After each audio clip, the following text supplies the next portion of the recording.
The Youth Parliament will now consider the second motion of the day, health. The full motion is as printed on the order paper, and I call the Member of Youth Parliament for Wrexham to move the motion.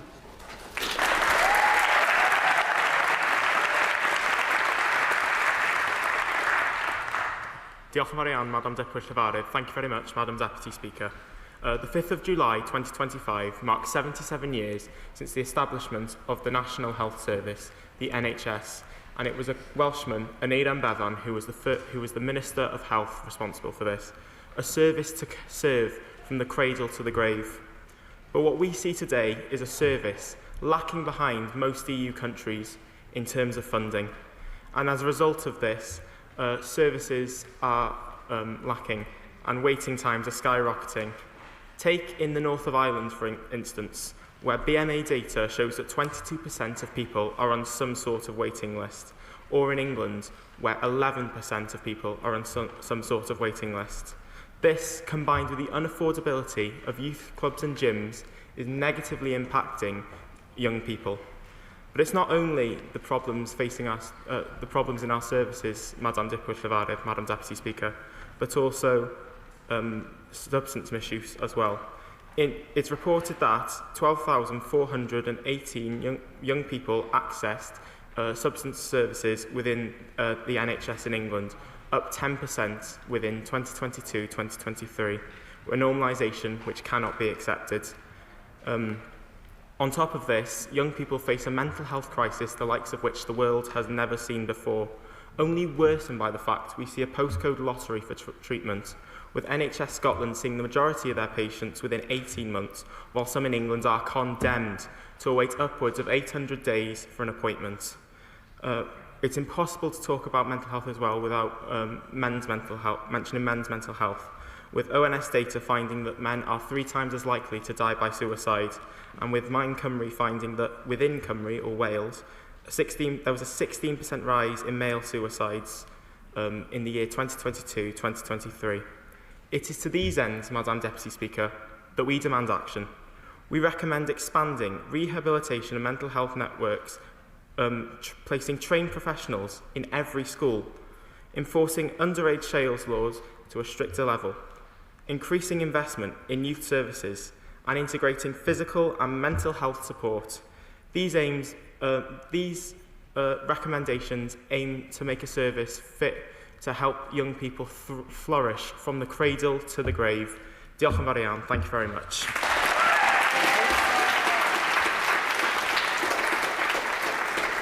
The general debate is now open.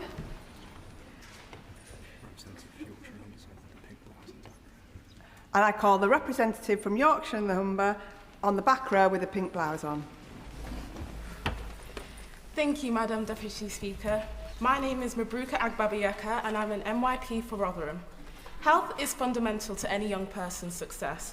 I believe that the best way to help young people who are dealing with any health problems is early intervention that's accessible to everyone. With first-hand experience with mental health problems, I know the impact that early intervention has had on my life. For example, being able to have the confidence to speak here today.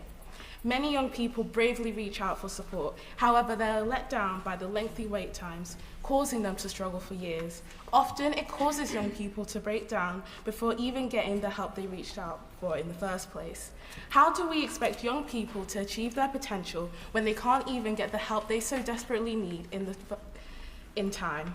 When we do not prioritise young people's physical and mental well-being, we are sending the message that other factors such as academic achievements is more valuable than the young person themselves. We need increased support for early intervention for all health concerns, whether physical or mental, to ensure that young people are equipped with the skills to succeed in life. As when you have a health problem, it becomes the only problem you have in life. Thank you. I call the person in the second row with the maroon tie. Thank you, Madam Deputy Speaker. I'm Sean Hare, the Member of Youth Parliament for the City of Sunderland. Today I speak about an issue that has touched every corner of our country, including in my own constituency, the City of Sunderland, the health and well-being of our young people. It's a topic this House has debated many times, not because it is new, but because it remains unresolved. Across the country, young people are calling for something simple but vital, accessible, high-quality and integrated mental and physical health services. Services that treat the whole person, not just the symptoms. That recognise how emotional well-being, physical health and community support are deeply connected. I welcome the Government's continued investment in our National Health Service and its clear commitment to place a qualified mental health professional in every school. This is not just a promise, it's proof that the Government is acting to ensure every young person has someone they can turn to before problems reach a crisis point. However, Madam Deputy Speaker, we must also recognise that some existing services are still failing to meet the needs of young people. In conversations I've had while visiting my constituents across Sunderland, I've heard too many stories of long waits, limited communications and lack of follow-up support from services like CAMHS and SIPs. Addiction and poor mental health continue to rise hand in hand. Disposable vapes, for example, though banned, and rightly so, given the clear health implications, remain far too easily accessible for young people to access. It adds to a growing concern about youth addiction and the pressures our young people face every day. In my own constituency, organisations like Talking for Teens, of which I'm proud to be an ambassador, show how powerful youth-led support can be. They create safe spaces for young people to share experiences and support one another. When given the right tools, young people can and do shape their own futures. But, Madam Deputy Speaker, if meaningful action had been taken when this House first heard our concerns, we might not need to stand here repeating them today. I'm glad to see the Government taking action. And so from Sunderland to every town and city in the country, our young people deserve health services that are accessible, joined up and ready to listen. Thank you, Madam Deputy Speaker. Let's hear from the east of England, second row from the back with the red tie on. Thank you, Madam Deputy Speaker. My name is Yusuf Mohammed and I represent Luton South. In 2025, 1 in 5 young people in the UK live with a probable mental health disorder, yet CAMHS waiting lists have tripled in just 5 years. Across England, more than 500,000 children and young people are waiting for mental health support, some for over a year. We've been told to reach out, but too often services aren't reaching back. We need trained school counsellors, community drop-ins and urgent investment in prevention, not just crisis management. Because talking only helps when someone is listening, and healing only begins when help is available. We cannot keep losing young lives to a system that recognises the symptoms but not the urgency. So I ask you, if standards for care are dictated by those who transcend economic hierarchies and are looking to make the last climb to the top, how is this exactly relevant to the suffering of those at the very bottom? Thank you. Let's hear from the south east, third row back with the blue blouse on. Thank you very much, Madam Deputy Speaker. My name is Mylena Gelbert and I represent Wokingham. Mental health conditions now affect 1 in 4 children under 18 in the UK. The situation is worsened by long waiting lists. Many wait over 40 weeks for child and adolescent mental health services.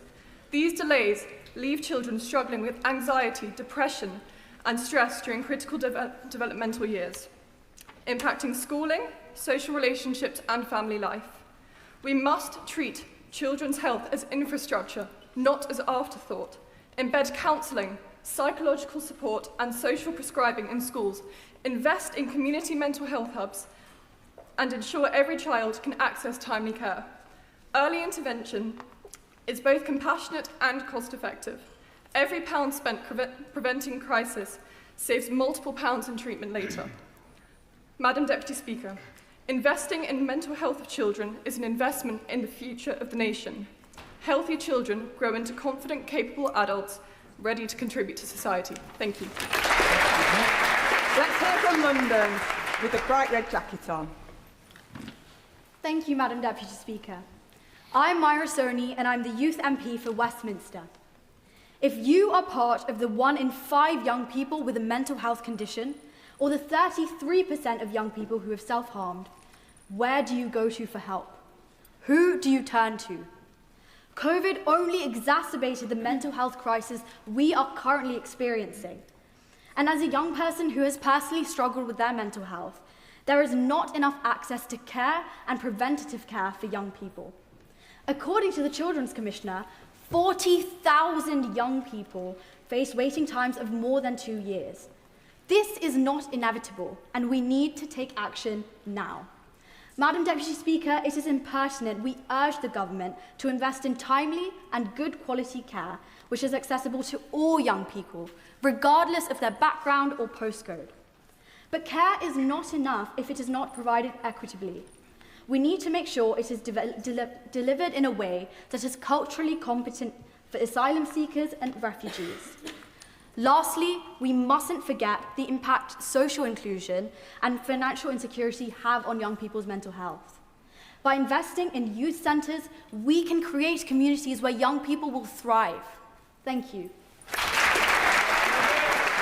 Let's hear from the Midlands, the person with the blonde hair on the back row. Thank you, Madam Deputy Speaker. It is clear to all of us, including in this chamber, that young people are facing a mental health crisis. They have paid for the mistakes of past governments, leading to vital services being stripped, waiting lists being stretched, and communities on the brink.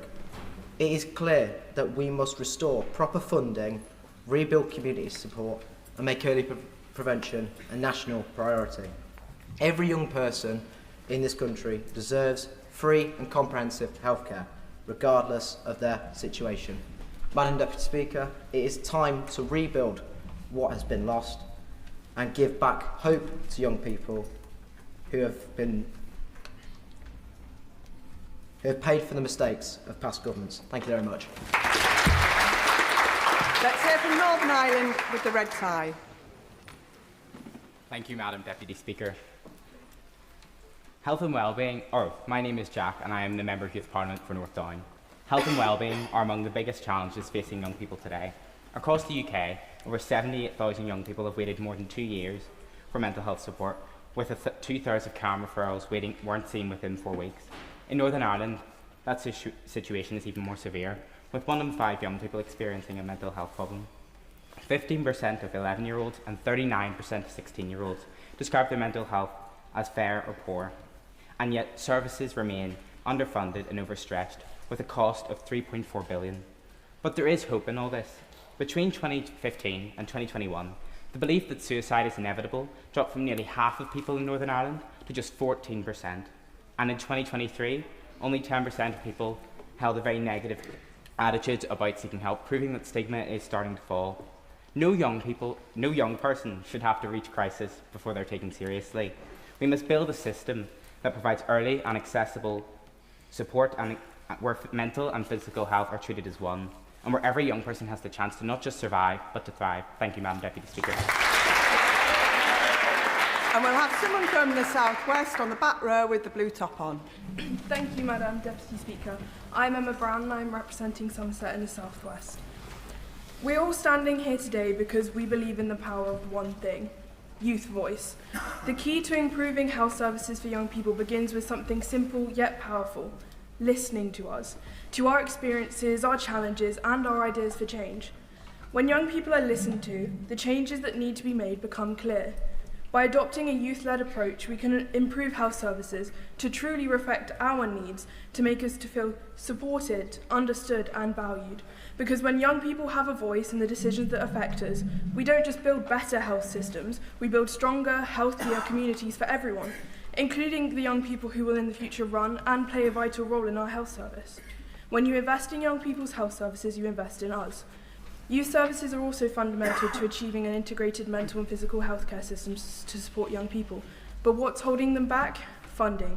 The government must commit to increasing investment in youth services and in training adults to support, listen and act.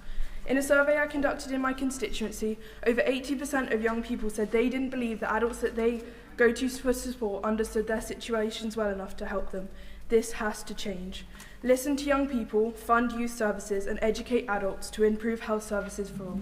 Thank you. Let's move to Scotland now. Front row with the green and white check jacket on. Thank you, Madam Deputy Speaker. I'm Joanna Ray and I represent the Scotland and South. Currently, Scotland is facing a health crisis, and that's with mental health, physical inactivity amongst young people, and an obesity crisis. While COVID was a while ago, the impacts are still extremely clear to see. So I want to give you a success story of a service in my constituency. In my constituency, we're lucky to have a service called Active Schools. Many of you might have something similar to what we do, but I want to highlight how powerful a service like them can be on young people. After COVID, for example, 52% of primary school girls and 56% of boys were classed as inactive, which means they don't participate in any clubs outside or inside school. But thanks to after school, and this was in 2022-2023 by the way, right? But thanks to active schools and their young ambassadors that went into all the primary schools and they done clubs. Today they've got a basketball festival, they do events all over. It's now happily dropped to just 29% of girls and 32% of boys are classed as inactive in the whole of Fife, which is over 148 primary schools, which is a tremendous effort.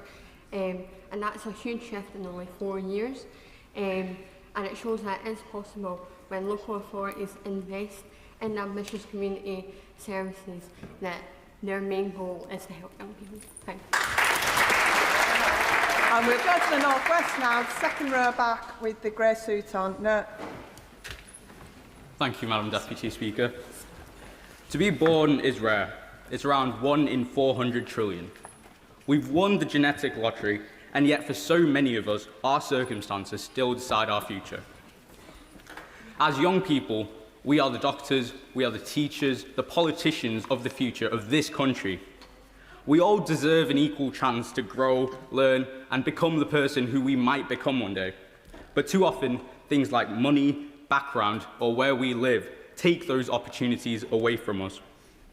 It shouldn't be our mistakes that decide the future. It should be the good decisions and the choices that we make that make the future better. With more care, support, and better funding, especially around the mental and physical health, things could be eased or even prevented. And still, many kids and teens that don't have the access to the help that they need, whether it's therapy or medical care, struggle. In 2019, nearly 1,600 child deaths in the UK were considered avoidable and preventable through better prevention methods and care. Places like Stockport are still amongst the most economically unfair in the country, showing how much inequality affects us and our future. It's up to the older generation to mould us into the people that we are, and we need them to help us. Life is precious. Thank you. Let's move to Wales now, the second row back with the grey tank top. Yeah, Madam Yeah. Thank you, Madam Deputy Speaker. My name is Dice and I represent Neath Talbot. Depression and anxiety are severe issues, and it is so important that adults listen to young people when they are struggling with these kinds of issues.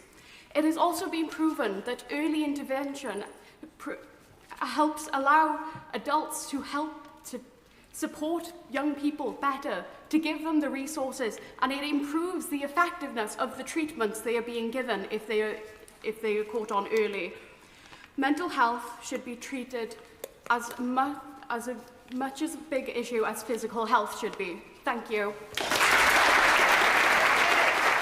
And we'll move to the north-east second row back, green top. Thank you, Madam Deputy Speaker. My name is Maggie and I'm MYP representing North Tyneside. I believe that early intervention is key for young people's mental and physical health. Within my constituency of North Tyneside, we currently have no youth service or no youth workers, and therefore we are forced to depend on grassroots youth projects, which are attempting to support young people to be confident, healthy and happy. However, if the young people need additional support, or these decreasing amount of grassroots projects fail to meet the expectations of these young people, the current waiting list for CAMHS is 9 weeks. I understand that this isn't too high compared to the neighbouring constituencies. However, it is unacceptably long for a young person to be suffering with their health for this amount of time. This is why, and I'll link back to my point before, I believe that early intervention is key. Government investment is vital by helping and financially providing youth workers to youth clubs, and inclusive spaces for young people to go and feel like themselves. So that these young people of North Tyneside, the valued people of North Tyneside and the UK can greatly benefit from it and continue to grow mentally and physically. Thank you, Mr. And we're here now from London with the black jumper. Thank you, Madam Deputy Speaker. My name is Kwesi and I'm the Member of Youth Parliament for Merton. The health of our nation is in crisis, and if we don't act now, we will see the demise of the United Kingdom. Our NHS is overwhelmed, waiting lists are soaring, and mental health services are stretched to breaking point. Nowhere is this more evident than amongst our young people. All of us sitting here today are impacted by mental health issues. Anxiety, depression, addiction, these are not rare anymore. They are becoming the norm. Yet health is often too slow, too scarce, and too hard to find. Every young person deserves free, accessible, and joined-up health services where mental and physical care go hand in hand. We must invest in early intervention, in addiction support, and in community-based youth services that often help before crisis hits. If we neglect the health of our young people, we neglect the future of this nation. We neglect the future decision-makers and people in power. Because without health, there is no hope, no opportunity, and no prosperity. Madam Deputy Speaker, this is the time for young people to act before poor health becomes the defining failure of our generation. Thank you. And we'll move now to the southeast, and the person with the glasses on and the nice stripy tie.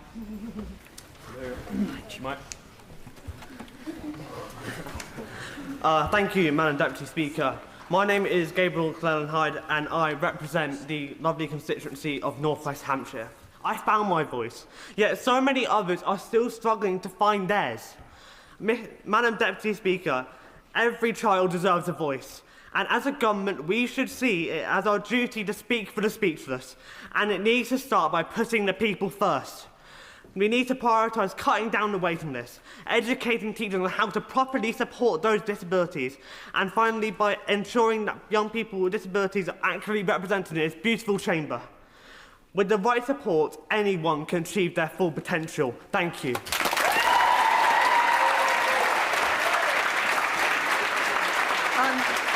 I now call the Member of Youth Parliament for South Tyneside to conclude the debate.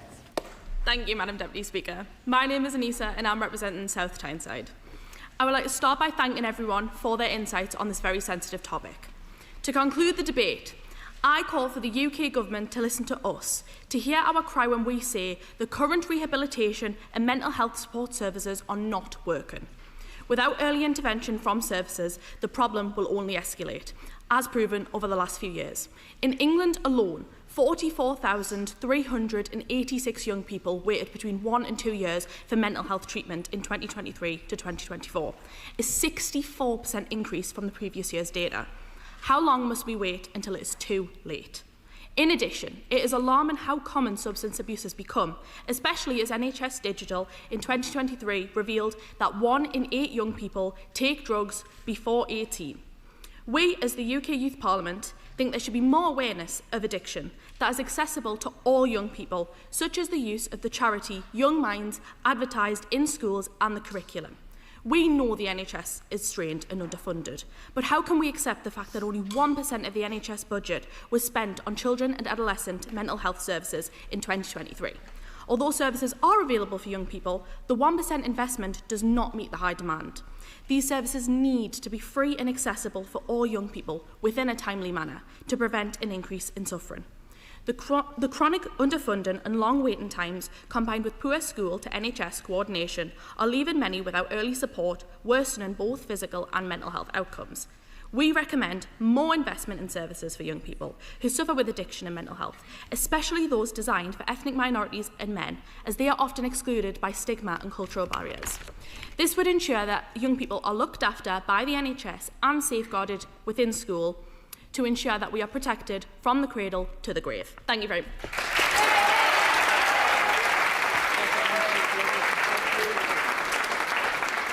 The Youth Parliament will now consider the third motion of the day, employment, and the full motion is printed on the order paper. I call the Member of Youth Parliament for Nottinghamshire to move the motion.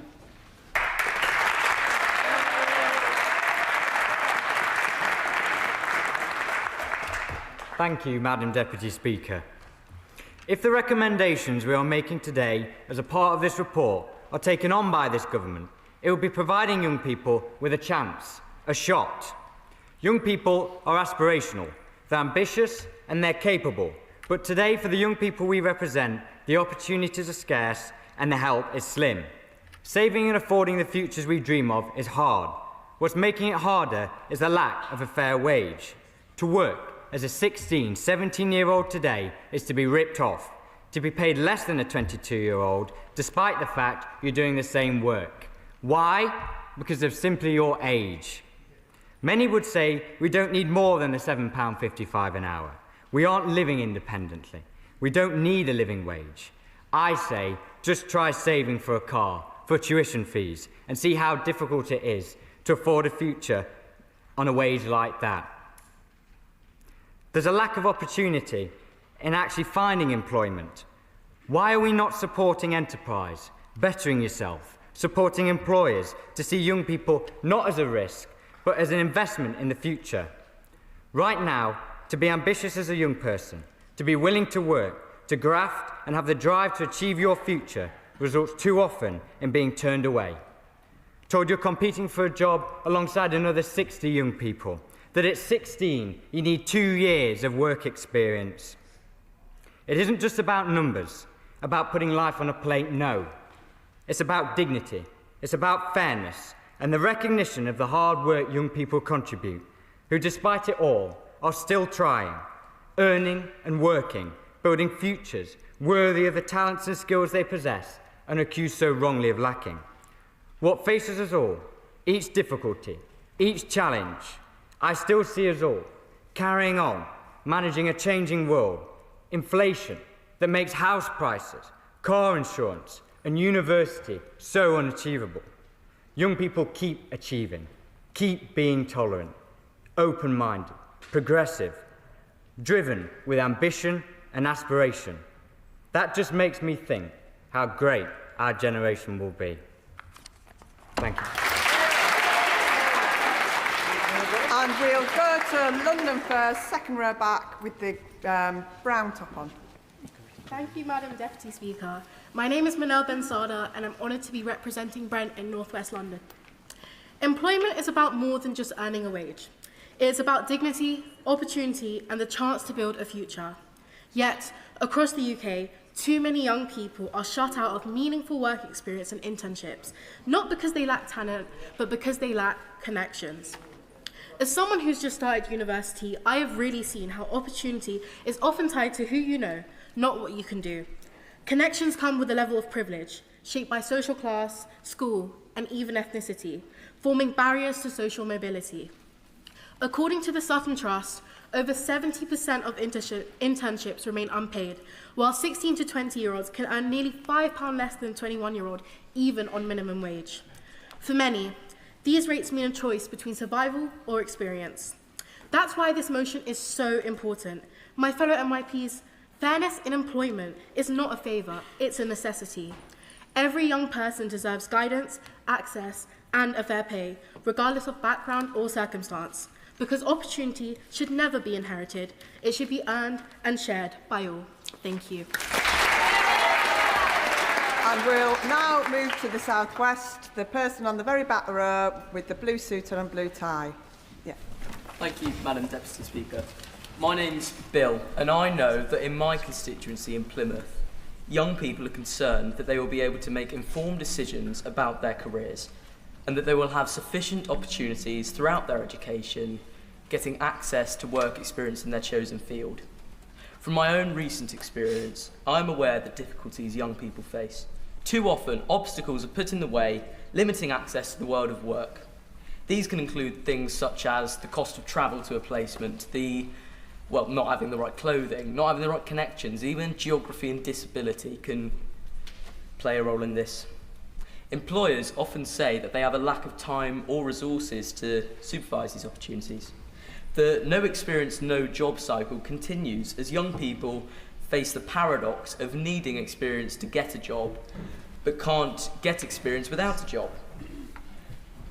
Measures to improve this could include providing assistance to employers, having schools to be a bit more flexible with students as to when the work experience occurs, or having employers to have a minimum amount of candidates for work experience per year, as well as travel funding and having the right clothing. Thank you. And next we'll hear from Scotland at the very end. Thank you. Good afternoon, Madam Deputy Speaker. My name is Christus and I am representing North East Scotland today. Deaf young people across the United Kingdom have expressed their frustration with the lack of equal opportunities with employment. For example, access to work is what I want to discuss today. While we recognise access to work as an incredibly valuable tool for disabled people up and down the country, it does have its issues, namely many delays, namely not understanding deaf people's needs as well as other disabled people's needs. And it doesn't feel like we have consistent support from the system, unfortunately. One organisation by the name of Sign Health released some data which suggests that some young people are waiting up to 10 months for support. So if you imagine qualifying, beginning a new job, and then having to wait 10 months for the necessary support, obviously that negatively impacts you. So we urgently need the government to recognise that people's needs are different within the United Kingdom, and access to work as a service does need to be more aware of those needs and try to meet them as well and in a timely manner as possible. Thank you. And we'll go to the northwest front row with the glasses on.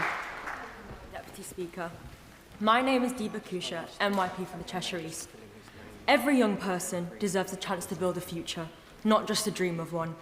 Yet across the country, talented young people are being shut out of opportunities because they cannot afford unpaid placements, travel costs, or accommodations.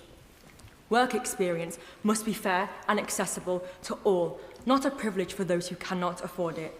We need personalised placements that match young people's skills. Hard work should pay.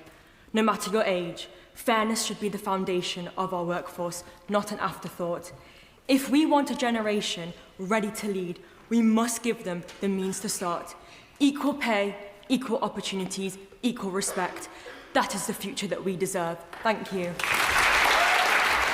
Let's go now to the east of England on the back row with the white headband on. Thank you, Madam Deputy Speaker. I'm Jocelyn Ayo and I'm representing the Member of Youth Parliament for Southend. What I want to start today is that work was supposed to be a pathway to freedom, not the proof of severe, unfair endurance. Yet we've built an economy that tells the young, work for experience, live for exposure. Internships, unpaid. Rent, unaffordable. Futures, uncertain. We praise ambition while punishing those who cannot afford it. But potential should not depend on postcode or parents. Every young person deserves the dignity of opportunity, and the pay must sustain it. The living wage must live up to its name, not remain an aspiration for adulthood.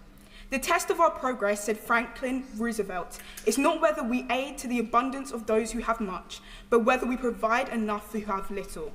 We must find fair placements, accessible work experience, and end the hypocrisy of unpaid youth labour. Because when a nation devalues its youth, it corrupts its own future, and this cannot happen in the extremely promising generation of today. Thank you. And let's go to the northeast, the second row at the very end. Speaker, my name's Lucas Wainwright. I'm the MYP for County Durham. I recently ran a survey open to 11 to 19-year-olds about access to employment. The results were mixed. 50% said yes, 15% no, and 35% weren't sure. Young people highlighted barriers like discrimination against those with disabilities, fewer opportunities in deprived areas, and some employers not hiring young people. Many are ambitious, but may need to move further afield for their opportunities. Entry-level jobs like retail often pay around £10 an hour, but responses can be so slow. 60% said raising the minimum wage for under 22s would make a difference, supporting families, savings and university costs. To improve employment, young people want more relative work experience, guidance on their CVs, careers, support for disabilities and opportunities to combine volunteering, part-time jobs and skills development. Young people want fair access to jobs and support to reach their ambitions. Thank you. And next we'll go to Northern Ireland with the representative with the pink jacket on. Madam Deputy Speaker, thank you. The last time I was in this chamber, I also spoke on this motion, but this time I want to talk about it from a different angle. In my constituency, there's a massive problem we call the brain drain, which is where lots of ambitious young people think that there are more opportunities further afield than there are in Fermanagh and South Tyrone.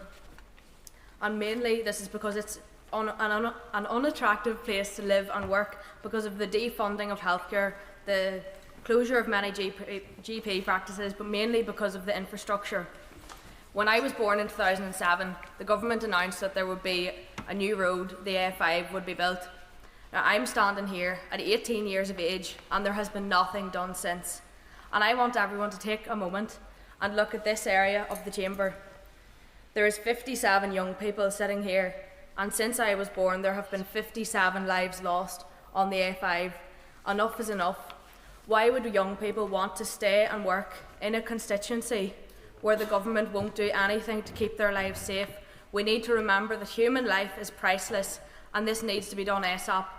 There has been enough lives lost on the A5. Thank you. And now we'll go to the South East, the representative with the white top. Thank you, Madam Deputy Speaker. My name is Sukhpreet Singh and I'm an MYP for Kent. Too often, young people are told that experience is the key to opportunity. But what happens when the door is locked by postcode and poverty? Work experience and career opportunities are meant to open futures, not highlight divides. Yet right now, many young people are being priced out of their potential simply because they can't afford the train fare, the lunch money, or a place to stay. Talent is everywhere, but opportunity is not. It cannot be right that a young person's future depends on their family's finances rather than their ambition or ability. If we truly believe in fairness, then access to work experience must come with financial support for travel and accommodation. Because aspiration without access is just inequality by another name. Let's make sure that every young person from every background can afford to chase their dreams. Thank you. And next we'll go back to Yorkshire number and the person with the blue suit on. Thank you, Madam Deputy Speaker. My name is Alex Footside. I'm a member of Youth Parliament for Doncaster and I'm wearing a blue suit with a black tie. When we talk about employment for young people, it's important we consider the bias that young people face. Recent research from UK Youth shows that 93% of young people aged 16 to 25 have faced negative treatment at work due to their age. Young people are often being overlooked for promotions, undervalued and rejected simply because they're young. This isn't just unfair, it's harmful. Nearly half surveyed felt they can't progress in their careers. Their talent is being wasted, not because they lack ability, but because of outdated stereotypes. We must challenge these attitudes so young people are offered the opportunity to shine and thrive in the workplace. Finally, I'd like to take this opportunity to thank all the youth workers that have come with us today and made this event possible. Not just those here today, but also those back in our constituencies that are fully committed to supporting all young people, especially with skills such as CV writing. Thank you. And next we'll go to the Midlands on the back row with the burgundy top. Thank you, Madam Deputy Speaker. I'm Sienna here, MYP for Wolverhampton. Picture two young people with the same drive and the same determination. But one lives where opportunity grows and the other lives where there are barriers to employment. These challenges aren't abstract concepts. They're embodied in work experiences wasted by making coffee, travel costs we can't afford, and rejections before we've even had a chance to prove ourselves. With youth unemployment on the rise, we have to ask ourselves why success is defined by postcode. Why is there a price tag on our futures? We must integrate equality in every community and create a system that values potential and fairness. To the decision makers that stand in this very chamber, stop. Stop treating young ambition like cheap labour. Invest in us, pay us fairly, because in a world that profits off our ambition, it's ironic how little we gain from it. Thank you. And we'll go to Wales now. Second row back with the red jacket on. Thank you, Madam Deputy Speaker. My name is Maya Darzi and I'm the Youth MP for Cardiff, and it's such an honour to be before all of you today. I strongly believe with everything that's been put forward so far, but I also believe that when it comes to careers, the biggest inequality isn't pay, it's access. In professions like medicine, law, or engineering, too many opportunities depend on family connections. It's about who you know and not what you know. If you don't know someone in the field, it can be very difficult to gain work experience, and I'm sure everyone in this chamber can agree to that in some capacity. That's why I believe we need nationally supported networking events, not just in major cities, but in more regions like Wales and Northern England and Scotland, and Ireland as well, can't forget you guys. Events bring together schools, universities, and employers, and help young people meet professionals and learn about careers, secure placements based on their ability and not their background. I'm helping to organise such an event at my school and in my local constituency, and I've seen just how powerful it is when young people can get to ask questions and build connections they'd never otherwise had been able to do. Madam Deputy Speaker, if we want fair and we want accessible employment, we need to open doors that privilege has closed. Talent is everywhere and opportunity must be as well. Thank you very much. We'll now go to the southwest and the person with the camel-coloured suit on. Thank you, Madam Deputy Speaker. Hello, my name is Elliot and my constituency is Bournemouth, Christchurch and Poole. Young people today are struggling to find work, and I blame one thing: unpaid internships. How is it that a young person struggling to live on a low household income can afford to work when every single job is given away to someone who is richer than they are, simply because they don't have to be paid? Since 2018, the number of unpaid internships has increased from 27% to 35%, stripping vital work experience from those who need it most. We are creating a two-tiered system in this country in which the rich get richer and the poor get poorer. In order for career opportunities to be fair and for them to be accessible, I urge the government to incentivise businesses to take on young people on lower incomes, because how can we expect businesses to hire someone for £20,000 a year when they can get somebody else for free? Thank you. And we're back to London, second row back, white suit. Thank you, Madam Deputy Speaker. My name is Anusha Hussain, and I'm the Youth MP of Redbridge. Employment in the United Kingdom is becoming increasingly unfair, unequal, and unsustainable. And if we don't act now, it will be the demise of our nation's future workforce. Young people are being locked out of opportunity. Too many are working hard, yet still struggling to afford rent, travel, or even food. Unpaid or poorly paid work experience excludes those without family support, turning what should be opportunity into privilege. Every young person deserves fair, accessible, and meaningful employment opportunities. That means paid placements, support for travel and accommodation, and a national minimum wage for under 22s equal to the living wage. This is not just about fairness, it's about our country's future. If young people can't afford to work, we lose talent, ambition and innovation. We weaken the very foundation of our economy. Madam Deputy Speaker, a nation that undervalues its youth is a nation without a future. The time to act is now, to make work fair, opportunity equal and the future brighter for every young person in the United Kingdom. Thank you. And we'll now go to the northwest, the person with the white suit on and glasses. Thank you, Madam Deputy Speaker. My name is Tafsir and I am the MYP for Manchester. Too often, young people face a paradox. To enter professions, they are required to have work experience, but to gain that work experience, they need connections that not all young people have. Take medical work experience, for example. The young people I have spoken to tell me how competitive and exclusive it can be. Without those family links in the field, those without family links in the field struggle for a placement, whilst others, through connections, gain access almost automatically. The result? University entry and career progression become dependent not on merit, but on privilege. Only a fraction of students, often from more affluent backgrounds, secure these placements, whilst talented young people from lower income families are left behind. This is inherently unfair. Work experience should not be a luxury. Every young person, regardless of their background or postcode, deserves the opportunity to explore their chosen career and be judged on their ability, not their connections. Thank you.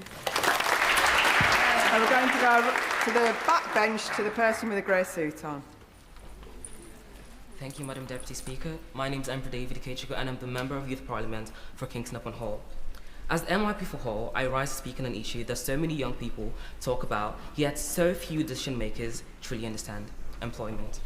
In Hull, we are known for our work ethic, but too many young people are working hard and still being undervalued. We're frying the same chips, stacking the same shelves, serving the same customers as our older colleagues, yet somehow you're paid less for the same work. Tell me, Madam Deputy Speaker, is that fair? We talk about opportunity, but opportunity without fairness is just another word for exploitation. Every young person, wherever they live, deserves fair, accessible, and dignified employment. That means support with travel and accommodation for placement, and the national minimum wage that matches the living wage for everyone, regardless of the age. This isn't about asking for special treatment. It's about asking for equal treatment. It's about our pay being equal, and our pay shouldn't be discounted because our efforts aren't discounted. In Hull and across the UK, young people want to work, to contribute, to build something of our own. What we need is a system that recognizes our value and rewards for our commitment. So let's stop telling young people to work their way up. And instead of telling young people to work their way up and keeping the ladder out of reach, we should make sure the first step is that the ladder is fair, secured, and respected. Thank you. And we'll now go to the Midlands on the back row with the gold tie on. Thank you, Madam Deputy Speaker. My name is Thomas Grimshaw and I represent West Northamptonshire. Young people are ambitious, determined and hard-working. We want to prove ourselves in the world of work, yet we are shut out. In my constituency, I have met and talked to young people who have spent countless hours developing their employability and perfecting their CV, all amidst the pressure and demands of full-time education. Yet after hundreds of job applications, nothing but undeserved frustration. Nationally, the story reads the same. 1 in 8 16 to 24-year-olds are not in education, employment or training. And for those who do find work, their pay is lower simply because of their age. The lack of access to employment and blatant discrimination will no longer be tolerated. The government must ensure real, fair job opportunities for young people by funding travel, accommodation for placement, expanding apprenticeships, and guaranteeing a national minimum wage for under 22s, equal to the living wage. Madam Deputy Speaker, young people are ready to work. It's time work was ready for them. Thank you.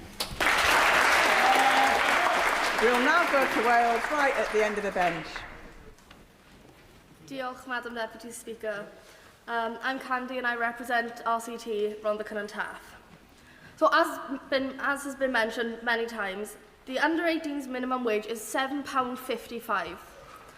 For a full-time worker, you would earn £15,700 annually. That is not enough. The RAC Foundation found that in the first week of October 2023, nearly 20% of jobs required driving in order to apply.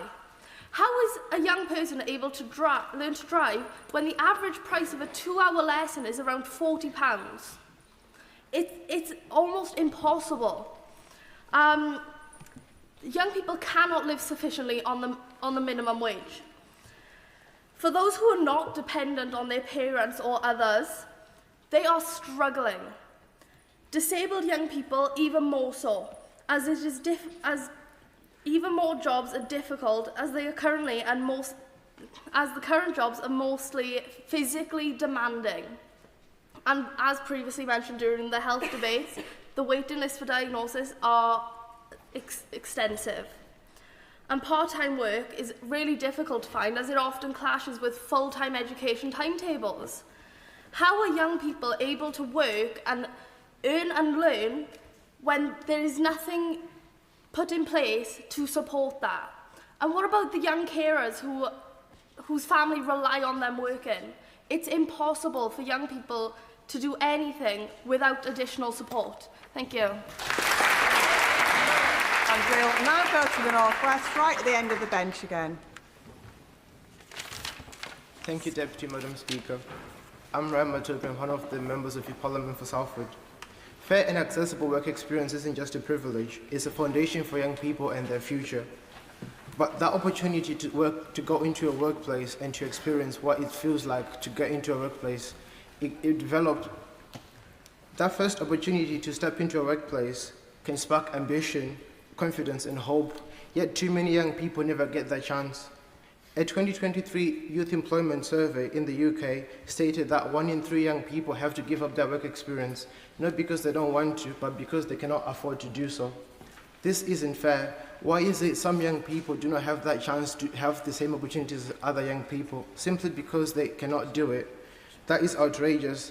That's a lack of fairness. Sadly, it's the reality we currently live in. If we truly believe in equal opportunities, we must remove those barriers that hinder the success of young people. Schools, businesses, and the government itself must work together to ensure placements are paid for, inclusive and meaningful. We are the young people, therefore the government must fund young people. Thank you. And we'll now go to the east of England, very back row. Thank you, Madam Deputy Speaker. My name is Danielle DeBow, and I'm privileged to represent the young people of Peterborough. Peterborough is a city often labelled as one of the worst places to live in and has one of the highest proportions of young people not in education, employment or training, and yet is one of the fastest growing cities in the UK. This contrast reflects a national issue. Ambition is rising, but opportunity is not keeping pace, especially for under 16s. In my city, there is a lot of support and focus through our newly launched Youth Employment Hub and Youth Trailblazer Guarantee Pilot for above 16s, both positive of course, but this leaves a gap in support and education for those under 16, as early support is crucial as commonly discussed today. But early careers education is vital as it aids young people in exploring their interests and aspirations, strengths and weaknesses, helping them make informed decisions about the future, but also to be adaptable. Yet the disparity in opportunity exacerbates inequality younger and younger. Early work matters now. We must push solutions that build a bridge between aspiration and opportunity, so no one gets left behind, as a sentiment shared by our colleagues of British Overseas Territories. Let's deliver equity and let's make sure every young person's future does not just start at 16, but now. Thank you.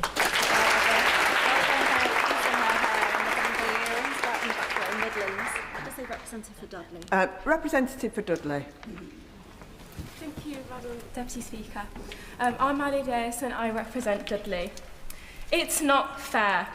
The lament echoed by a generation of disillusioned young people, unable to access opportunities they deserve, unable to turn their dreams into reality, embittered by injustice. The barrier? A single train fare. The world is full of opportunities, work experiences, summer schools, competitions. But what's the point of opportunities if you can't even reach them? Transport to work experience and competitions is a right. Everyone has potential, yet only a privileged elite with reliable and affordable transport can make a difference. This isn't just a disservice to the individual and their passions and their dreams. It's a disservice to society and generations to come that will lose the change they could have made. How many world-changing politicians, scientists, lawyers, writers have we lost to inequality? Opportunity should reflect the diversity of the people it serves, and this starts with funding transport. Transport is more than travel. It's a journey to a fairer future. Thank you. I now call the Member of Youth Parliament for Brent to conclude the debate.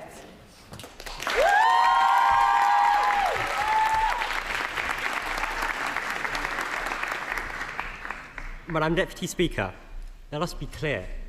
The problem is not that young people are unwilling to work. The problem is that government is unwilling to help them. I refuse to accept a government that denies 1 million of its own people the chance to work. I refuse to be part of the first generation that sees its country coming apart, not coming together. And I refuse to tell the next generation that the jobs of their future were lost because we failed in the battle for opportunity at home. So let me spell out our vision of the future. A world-class career service, so good, so empowering, that every young person can get the placement they want at the click of a button. To restore the promise of work back into this country again. And I don't believe anything would do more to banish to the past a two-speed economy which has no place in a modern country in the 21st century. Madam Deputy Speaker, right now, in my constituency of Brent, children can look out their window and see on the horizon the London skyline. What they cannot see is a path that will take them there. We want a united kingdom where parity of esteem lives not just in our speeches, but in our practice. A society that values every academic pathway, every creative pathway, and every technical pathway. Every pathway. Where we assemble a new coalition to bring government, business, and young people together once more, built not on conflicts or strife, but the belief that together we achieve more than we do alone. Because it is a simple truth that a nation is only as strong as its people. And Madam Deputy Speaker, despite a world still searching for direction, we show today that there are winds of hope blowing across these islands. Because I refuse to accept that our tomorrows cannot be better than our yesterdays. And I know that each of us has a personal responsibility to make it so. That is the future we commend, and I commend this statement to the House. Thank you.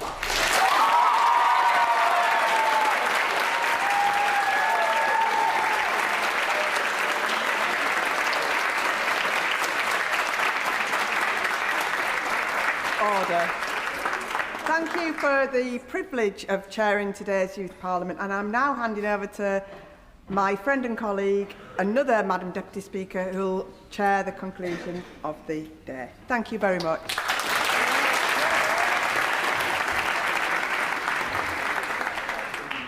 Good afternoon, everyone. I'm Caroline Noakes, the second Deputy Chairman of Ways and Means, and I will be chairing the last session today. So, the Youth Parliament will now consider the fourth motion, crime. The full motion is printed on the order paper. I call the Member of the Youth Parliament from Stockport to move the motion.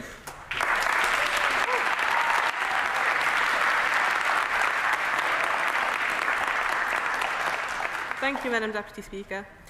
Across our communities, young people are growing up surrounded by fear and uncertainty. From gender-based violence to knife crime and antisocial behaviour, threats to our well-being are ever present. These issues do not exist in isolation. They reflect the lack of early support, education and opportunity too many young people are denied. Every day, women and girls face harassment, fear and dismissal. These experiences don't just shape lives, they limit them. Misogyny isn't confined to one space or moment. It's something too many encounter online, in schools and in their communities. The UK Youth Parliament recommends that education on respect and consent be embedded in their communities. On every young person learns the value of equality and respect. Knife crime continues to devastate families and neighbourhoods. Behind every statistic is a young life lost and countless others living in fear.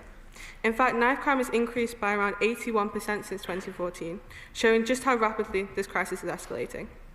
No one should feel unsafe waiting for a bus after dark or walking home from school. Yet for many, that fear is daily reality.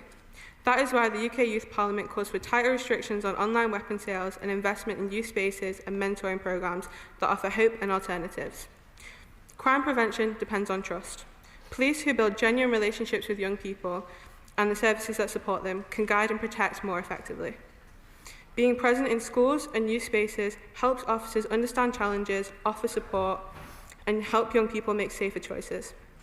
The UK Youth Parliament therefore recommends tighter restrictions on online weapon sales online weapon sales to help stop crime before it begins.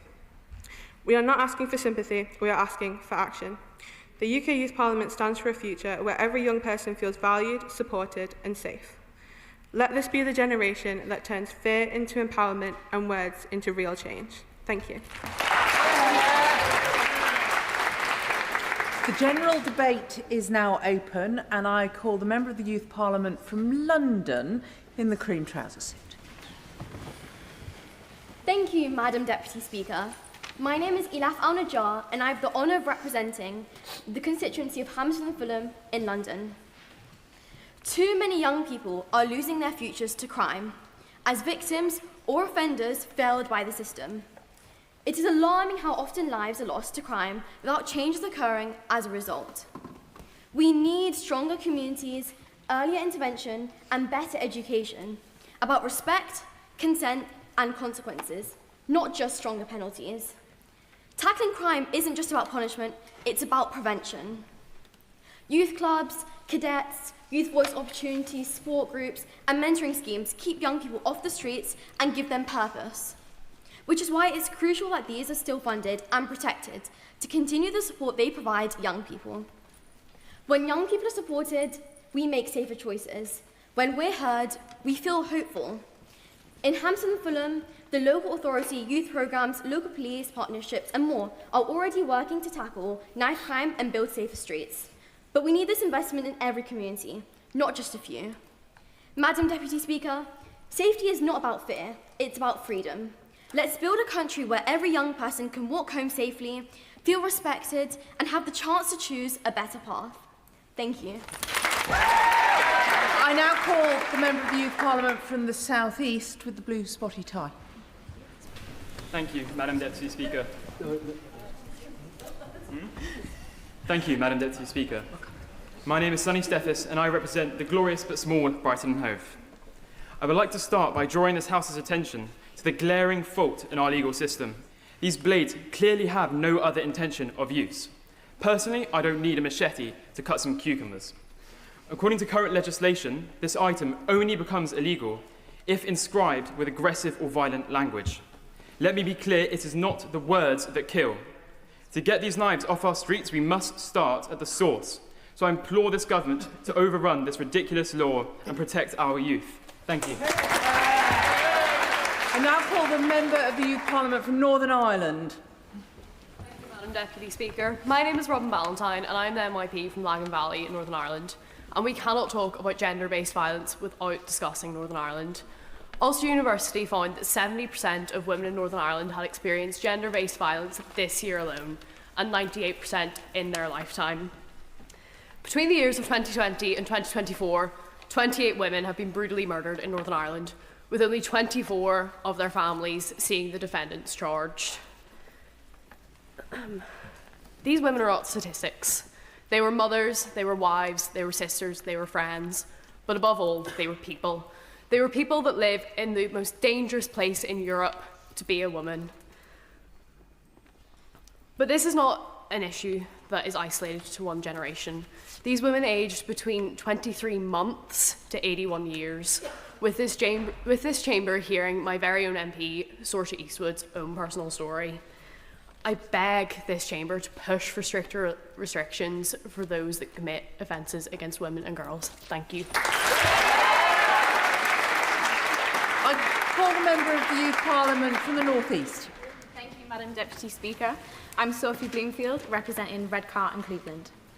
With researchers from the Centre for Trauma Sciences at Queen Mary University of London stating the period immediately after school accounts for a large proportion of stabbing incidents in children, it's clear that investment in after-school community programmes and youth services is essential in combating youth crime. Funding local sports teams, clubs and youth groups not only allows young people to develop skills and social connections, but it also provides an avenue by which we can reduce young people's exposure to violence, address the root causes of crime, and direct those most vulnerable to violence towards the resources and services which are able to support them. But community programmes alone are not sufficient in tackling youth crime, Madam Deputy Speaker. In my constituency, the overall crime rate is 47% higher than in the rest of North Yorkshire, with more than 65% of youth crime reported by Cleveland Police categorised as violent offences. We must demand a multi-layered approach to crime reduction. That means educational interventions, working to repair the relationship between young people and police, creative methods of youth engagement by government, and further addressment of illegal weapon sales on social media. Thank you. I now call the Member of the Youth Parliament from Yorkshire and the Humber in the pale suit. Thank you, Madam Deputy Speaker. My name is Ted Hemsworth and I have the privilege of being the Member of Youth Parliament for North Yorkshire Central. Crime is something that continuously tops the polls amongst the fears of young people. Barely a day goes by when another headline strikes the news of a horrific knife attack against our communities. The only way that such horrific and violent issues can be solved is not only through stronger and much harsher penalties for those who decide to commit these crimes, but also through the engagement of schools, families, youth clubs, community programmes in helping people not only shy away from deciding to commit crime, but also in offering a place for those affected to go, speak and receive the appropriate help. Issues around knife crime are being continuously exacerbated by issues in the UK, ranging from the breakdown of the social contract to illegal immigration. Many things are contributing to a rise in crime in our communities and an increase in danger for young people. All too often, it is young people who are the victims. Thank you, Madam Deputy. I now call the Member of the Youth Parliament from the South West in the orange jacket. Thank you, Madam Deputy Speaker. Today I rise to the issue of violence against women and girls. I can bet you, if I asked every single woman in this room, they can tell you a time where they have had or know someone who has experienced these heinous crimes, and there is no excuse for it. It is not all men who commit these crimes. However, it is all women who go through it and become victims. I urge us to consider early intervention. We cannot stop what has already happened to young women across the city and across the UK, but we can save the women of the future. Thank you. I now call the Member of the Youth Parliament from the East of England in the black top. Madam Deputy Speaker, I'm Bryony and I'm an MYP for Essex. Today we face significant challenges with youth crime and gender-based violence. Exploring stricter penalties for these offences is a vital step, but comprehensive education on respect and consent is crucial for long-term change. By supporting community programmes, we can offer vital resources to our young people. By combining accountability with preventive measures, we can work towards safer communities. Thank you. I now call the Member of the Youth Parliament from the North West on the far end of the third row. Me. Good afternoon, Madam Deputy Speaker. My name is Jackson and I represent Salford Youth Council. It's no doubt crime has risen in the past few years, as it is noticeable in schools and in the streets. Around my town, I see young men in balaclavas and all-black clothing riding around on electric bikes. You may think this is judgmental or me stereotyping, but wearing full masks out in public is a strange style choice. Almost like you have something to hide. Life of young people doesn't have to be like this. If support is put in correctly, many of these people can get put back on track. But support and family is lacking. Due to their situation, the only way to make money is usually by drug running.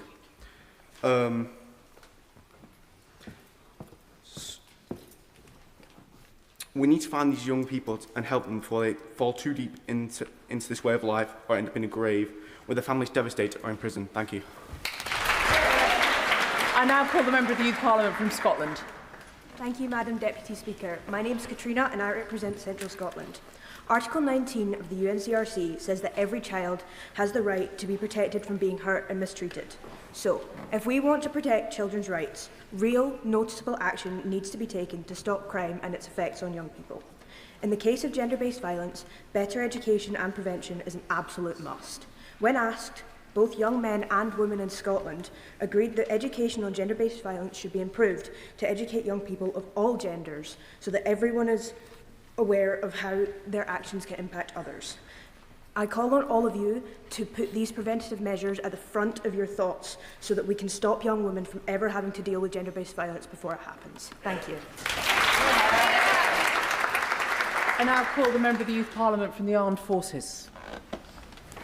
Thank you, Madam Deputy Speaker. My name is Erin Devine. I'm from the British Forces in Cyprus. Today we face an alarming trend of increasing violence amongst young boys, and it's due to the spread of false information online and podcasts that glorify conflict and contempt. Recent statistics show a 37% increase in violence against women and girls from 2018 to 2023, with youth offenders making up a significant portion of these offenders. As an online community, we must acknowledge that these platforms breed resentment and normalise aggression. Education is our most powerful tool in combating this crisis, and by integrating programs that encourage media literacy and emotional intelligence into our school curriculums, we can empower young minds to critically analyse content that they consume. Let us not allow misinformation to define a generation. Instead, let's create a safer, more informed environment for our youth, where respect and understanding can flourish rather than violence and spite. Together, we can change the narrative. Thank you. I now call the Member of the Youth Parliament from London. Thank you, Madam Deputy Speaker. My name is Derek Coy, and I am the MYP for Islington in London. It is apparent that the prison system in the UK is deteriorating and feeding into public fear and a sense of insecurity. Time and time again, this topic is employed as a vehicle to drive angst on a national scale by political leaders. Despite this being brought up in news, nothing is happening to cut the crime at its root: school exclusions. Studies have showed that 42% of UK prisoners have been permanently excluded and 63% have been temporarily excluded at school. This showcases that we are failing to support young people who have become vulnerable to falling into crime. And then, after, we begin to wonder why the crime rate is so high. Madam Deputy Speaker, it is imperative that in order to create a more stable and secure society, that we must support all young people at all age levels to protect them from being susceptible to falling in crime. The future of our nation rests upon our shoulders, and it lies with us to bear the weight. Thank you. I now call the Member of the Youth Parliament from the South East with the Black Notebook. Thank you, Madam Speaker. My name is Pranav Sharma. I'm 18 and I'm a member of the Youth Parliament for Surrey. Madam Deputy Speaker, safety is every day. It's the ability to walk to the school, to the station, to the shop without fear. Yet for too many young people in this country, it's a growing concern. Knife crime among young people has risen. Every statistic represents a family, a community, a life that has changed. But safety is shaped long before that. Our youth centres are closing, local spaces are disappearing, and young people are left with fewer and fewer places to grow, to be, to belong. And in that absence, isolation grows.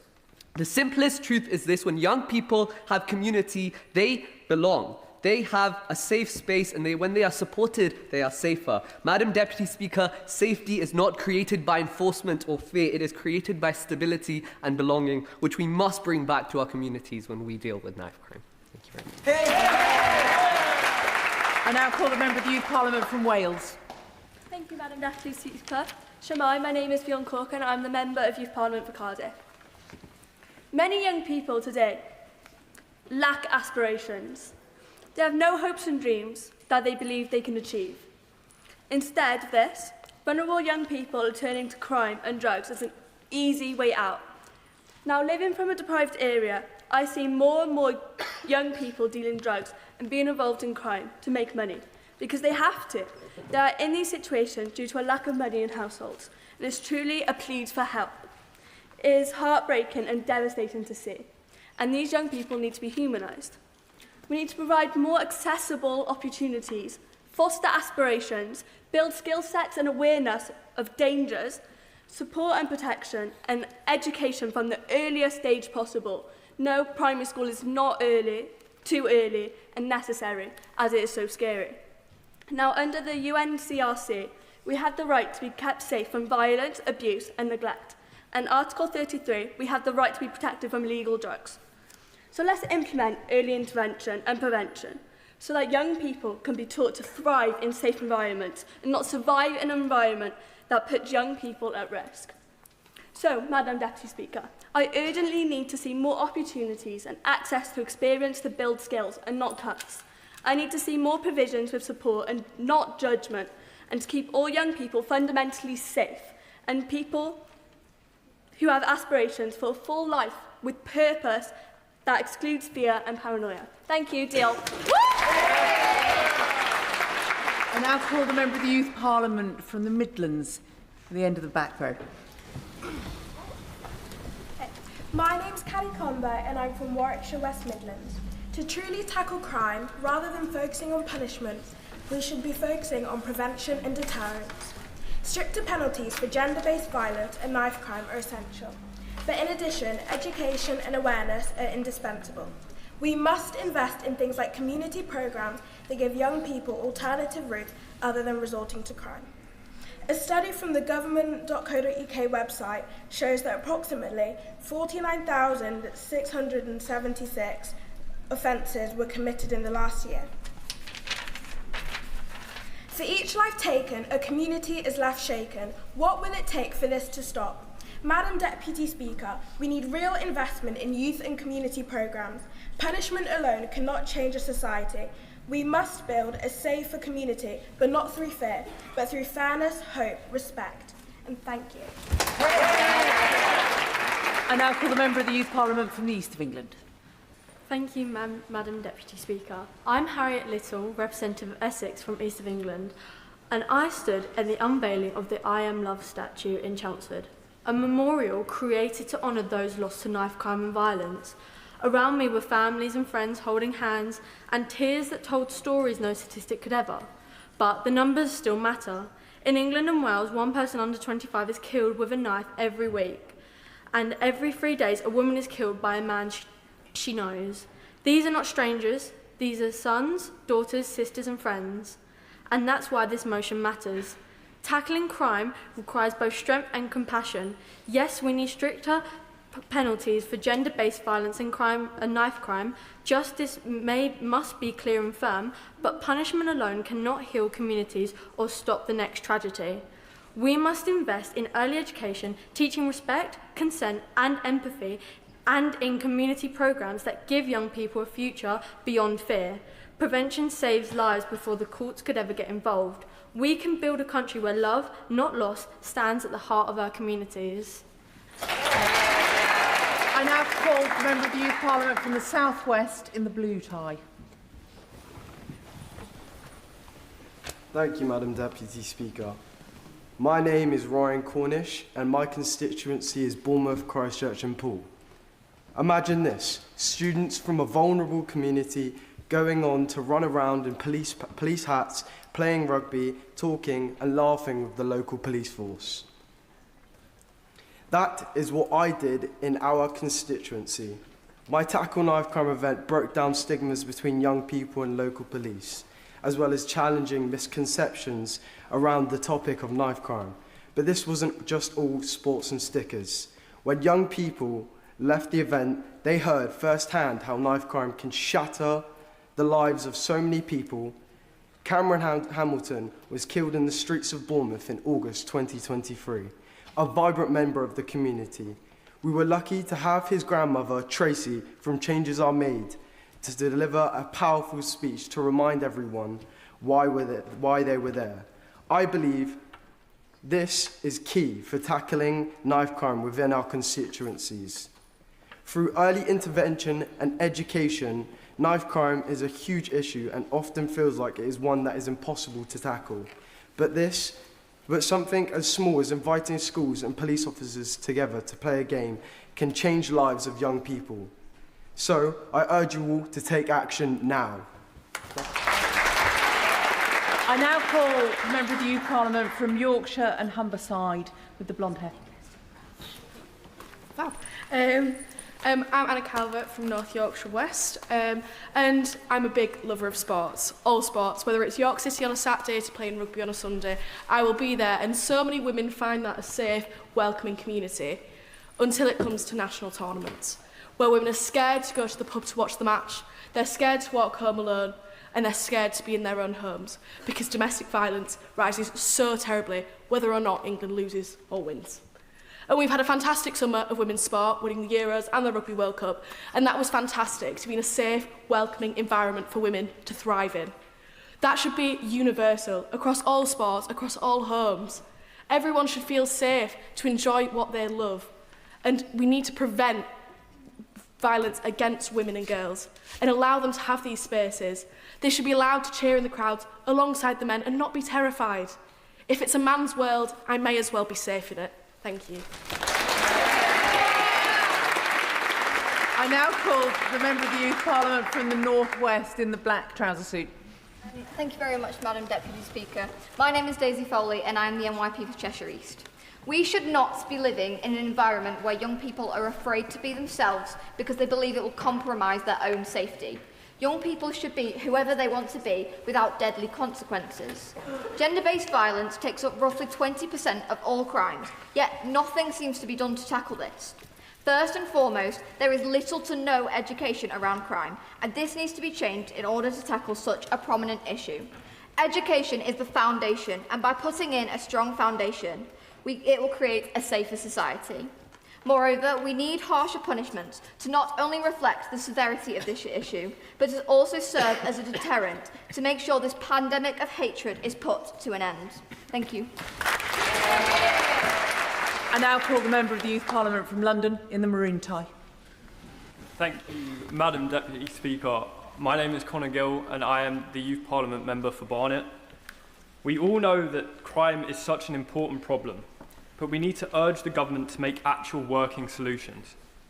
Knife crime in London is a constant issue that is not disappearing, and yet we consistently fail to tackle the root of the issue.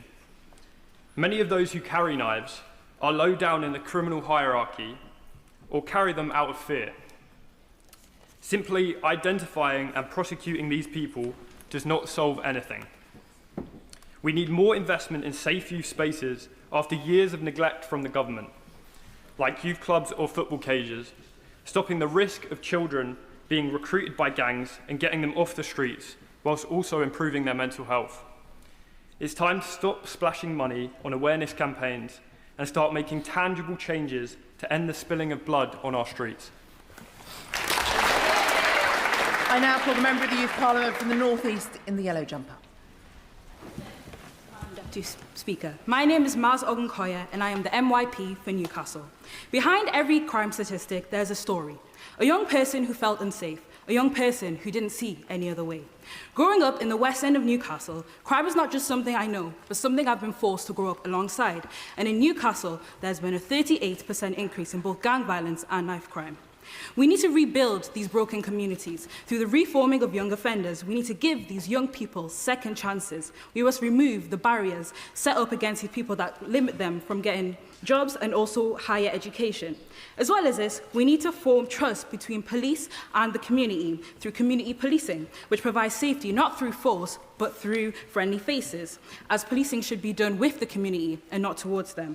So, Madam Deputy Speaker, please join us in this fight for change, as young people need to see better in order for us to do better. Thank you. I now call Wania Ahmed to conclude the debate.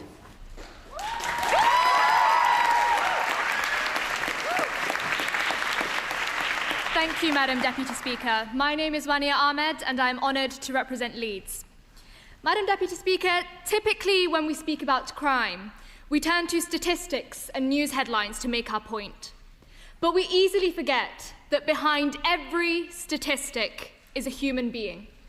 Somebody's friend, somebody's sibling, somebody's child. For years, we have talked about the issue of knife violence and the detriment it brings to our communities. But we forget to mention the fear that drives it.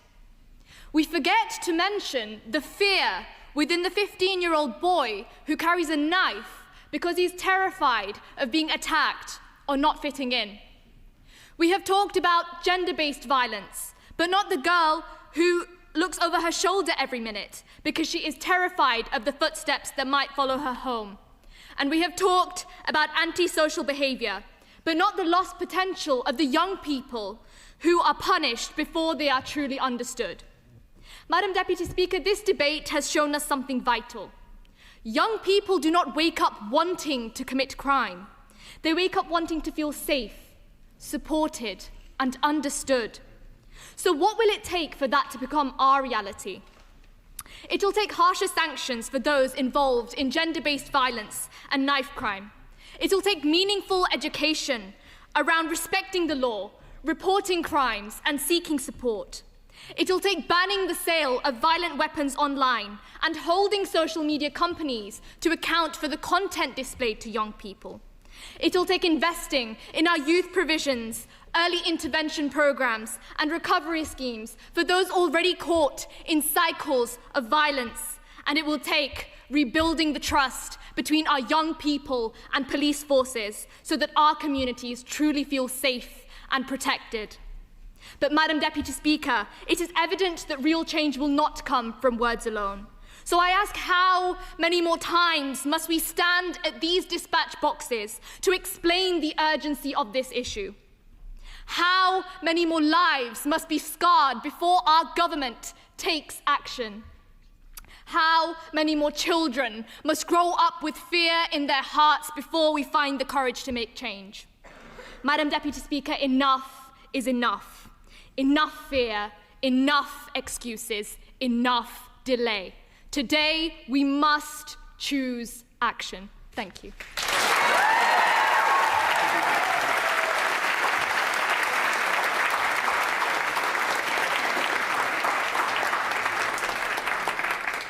So the Youth Parliament will now consider the fifth motion on sustainability.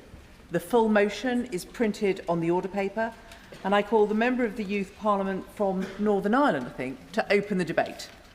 Thank you, Madam Deputy Speaker. I would like to start with an analogy. If you place a frog in a pot of boiling water, it will jump right out. But if you put a frog in a pot of water and slowly heat the water up, the frog will cook itself to death. Now, science has proven that the frog really would jump out. Yet we are acting like the metaphorical frogs in a climate that's ever so slightly changing. I already know what people outside this chamber are thinking. Another young person talking about sustainability, the environment, climate change. But I'm standing here giving this speech because the little boy from South Sudan who lost his home can't. The girl in Ethiopia is too weak from hunger. Children of Kenya are unfortunately facing drought, and many more just like them are impacted by the effects of climate change across our world. That's the thing. You can't fix the planet without fixing inequality. We all continue to make single-use promises on changing the world, but we don't need a pledge, we need a plan. We need to act now. The UK Youth Parliament urges the UK Government to reduce non-renewable resource usage and promote sustainable living. Businesses, big and small, must ensure sustainability isn't just an eco-objective or tick box, but at the core of everything they do. Because what happens when we cut down the last tree, or the very last fish dies, or the last stream is poisoned? There are no jobs, no profit, no economy on a dead planet. Green shouldn't be a luxury. No matter where you're from, what you look like, or who you are, climate change is affecting you. You mightn't realise it today or tomorrow, but the boy from South Sudan can. So can the girl from Ethiopia, and children in Kenya, Bangladesh, Japan, and right across our world. We represent young people. This is an issue for us all. It's our issue, yours and mine. Together we can create a cleaner, fair, and more sustainable world for generations to come. And that starts now. Garmioga, thank you.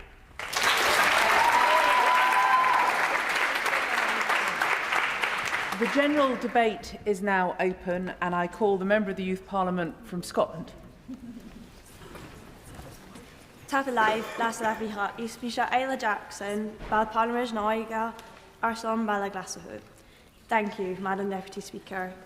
Ayla Jackson, Member of the Youth Parliament for Glasgow City. Our generation is increasingly conscious about the impact we have on our environment. Young people across Scotland believe that the climate emergency is an issue of climate injustice, and so it's essential that decision makers take bold and urgent action to meet ambitious targets and tackle the climate crisis. Scotland currently has a target to reach net zero CO2 emissions by 2045, a target that's more ambitious than the rest of the UK, and we urge our fellow nations to follow suit by setting ambitious goals such as this. We have lots of initiatives that are in place to benefit young people and end the climate crisis. These include free travel across the entire country on buses and ferries with the Young Scot Free Travel Scheme and the Just Transition Programme. Bold action like this creates a better future for tomorrow's young people. Tapping Live. I now call the Member of the Youth Parliament from the Midlands in the back row. Thank you, Madam Deputy Speaker. I'm Christian Dinisi, the MYP for Warwick. Plastic pollution is suffocating our rivers, our streams, and all of our natural world. Yet government policy is too focused on meaningless targets and economic benefits rather than the groundbreaking research that is taking place to solve this problem at its source. Madam Deputy Speaker, we've already seen the dividends from the government's £4.2 billion investment in net zero research in the last few years, from AI-powered sorting systems, super enzymes that eat plastic, and biodegradable plastic. The list goes on. But these solutions require sustained investment using our world-class academic institutions for a way forward to be a global leader. Research-led action is the way forward to create a healthier, cleaner, natural Britain. Thank you. I now call the Member of the Youth Parliament from the East of England in the back row. Thank you, Madam Deputy Speaker. My name is Tanat Swanasha Mahachi, and I'm the MYP for Bedford. A young person in Bedford, Lily, recently told me about how, in response to Bedford's problem with local flooding, she designed a device which tracks water levels by using pressure at high-risk areas of the water. So if water levels are too high, it sends out a local alert. Young people have the infinite potential to design initiatives which drive forward sustainability and environmental policies in the UK. It is imperative that a culture which empowers young people to do so is created in the UK. As with any change, it must start in local communities, specifically in schools. Schools must encourage their students, especially girls, who currently only make up around 22% of senior management roles in the UK's energy sector, to design their own devices and systems to combat the effects of climate change in their area. And this can only be done if the government increases funding to councils, which will allow young people in their areas to do this through their schools. Thank you. Can I go to the Member of the Youth Parliament from the South West, waving the order paper and with glasses on? In the white shirt. Sorry, white shirt. Thank you. Thank you, Madam Deputy Speaker. Wiltshire's young people and the rest of Britain care deeply about the climate.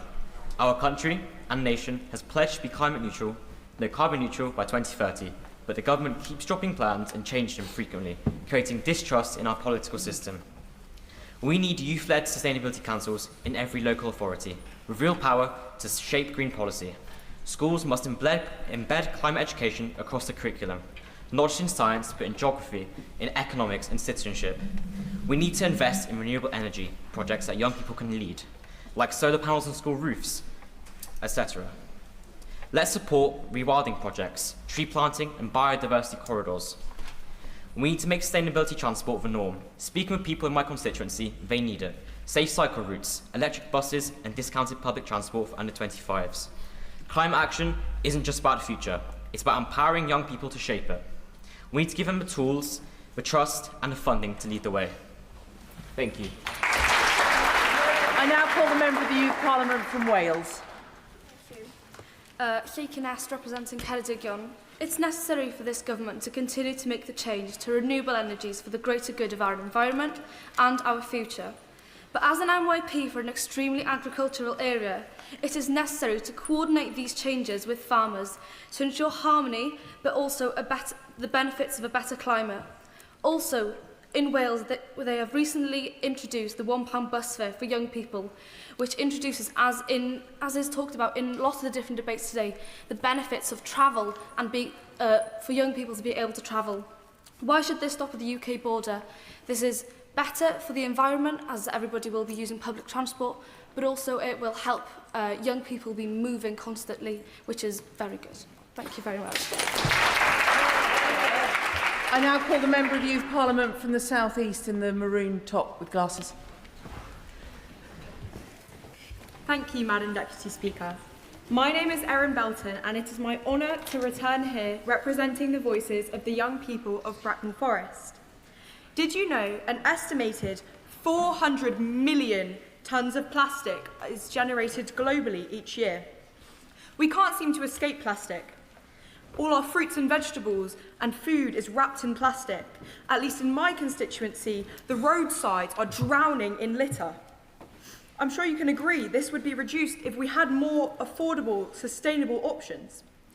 That 400 million tonnes of plastic is set to triple by 2060. So we must take action today, not tomorrow, not years in the future. We will thrive, we can thrive, only when our planet does. So we must have renewable energy, reduced use of fossil fuels, and a reduction in plastic in our society. Thank you. I now call the Member of the Youth Parliament from London, in the grey jacket. Thank you, Madam Deputy Speaker. My name is Arhan Panjwani, MYP for Harrow. Often, sustainability is attributed to the environment, where we are looking to make our country green. But we need to look broader. The world is a ticking time bomb. Sustainability needs to be achieved in our economy, in our society, and in our environment. By making economic sustainability a priority, we ensure that British businesses are protected, as they will be able to ensure that they can flourish, in the knowledge that there will always be opportunities for them. With this, they can view the UK as a place for growth, a nation for the future, and a country which we can all and always call home. Thank you very much. I now call the Member of the Youth Parliament from the North East in the grey jacket. Thank you, Madam Deputy Speaker. As young people in the UK, we stand at a turning point. The choices we make today will shape the world we live in tomorrow. Climate change isn't just a distant threat. It's here as a strong force affecting our weather, the way our wildlife and our futures. But yet, with challenge comes an opportunity. Sustainability isn't just about recycling or turning off the light. It's about rethinking how we live, we learn and we lead. It's about demanding clean energy and reducing waste, supporting local initiatives, holding decision makers accountable. Our generation has the creativity, the technology and the passion to make change happen. Whether it's through sustainable fashion, greener transport or cleaner activism, every small action adds up. So let's be the generation that doesn't just talk about change, we make it, because protecting our planet isn't someone else's job, it's ours. Thank you. The Member of the Youth Parliament for Yorkshire and Humberside in the back row in the pale coloured top. Thank you, Madam Deputy Speaker. I'm Evelyn Holden-Billard and I'm one of the MYPs from Sheffield. Over the past year, I've been taking part in a youth climate campaign, taking action in my local constituency to assist young people in the preservation of local blue spaces. Spaces such as ponds, rivers, reservoirs, which desperately need more support and action in the consideration of biodiversity and preservation. Without blue spaces, there would be a significant loss in habitat, wildlife and plant species. One of the most interesting and significant aspects of my time in this campaign was that I realised how easy it was to take part. There is no excuse from local authorities, schools to not educate and encourage the preservation of these spaces. Anything from a simple pH water testing kit, which can be bought from anywhere like Amazon, allows the interest and support of young people, feeling the achievement that they found something out in their local area and what they can do to support it. I urge this government to take action, as it's significant to note that it's not us today who will suffer the consequences of this, but it will be our future generations and the innocent animals who have lost their habitat due to our human selfishness. Thank you. I now call the Member of the Youth Parliament from the North West. This doesn't actually rule many people out, on the front bench in the pale blue suit. Thank you, Madam Deputy Speaker. My name is Shalom Wandiam and I'm the MYP for Bolton. Climate change is not a problem of the future. It is a defining crisis of our time, and it is happening here and now. From intense rainfall devastating northern communities, believe me, I would know coming from the northwest, to droughts and floods threatening housing and agriculture in all different parts of the continent. to the record-breaking heat waves that can endanger the vulnerable and put strain on the NHS, we are already feeling the cost of inaction. It is estimated that air pollution could contribute to the equivalent of 30,000 deaths in the UK by the end of 2025, a stark reminder that climate change is not simply a distant threat. We have made progress, but it is not enough. If we are to meet our net zero commitments and protect our environments and communities, we must go further and faster. This means investing in renewable energy infrastructure, supporting homegrown innovation, and making it easier and less costly for families and businesses to live sustainably, ranging from greener transport to more energy-efficient homes. This is not just an environmental issue, it's an economic and a moral one. By acting decisively, we can create good green jobs and lower bills and lead the country into using clean energy. And above all, it is owed to the current and next generation of young people to not be left with a planet in crisis, but a flourishing world full of hope, opportunity and life. The Member of the Youth Parliament from the East of England, waving the order paper. Thank you, Madam Deputy Speaker. My name is Serbi Bose and I'm representing Central Bedfordshire. Sustainability isn't a side note, it is the foundation of our future. The question is, what kind of future will we choose? The UK has made a significant progress. Its greenhouse gas emissions have more than halved since 1990. The Clean Power 2030 Action Plan outlines how we will build a clean electricity system.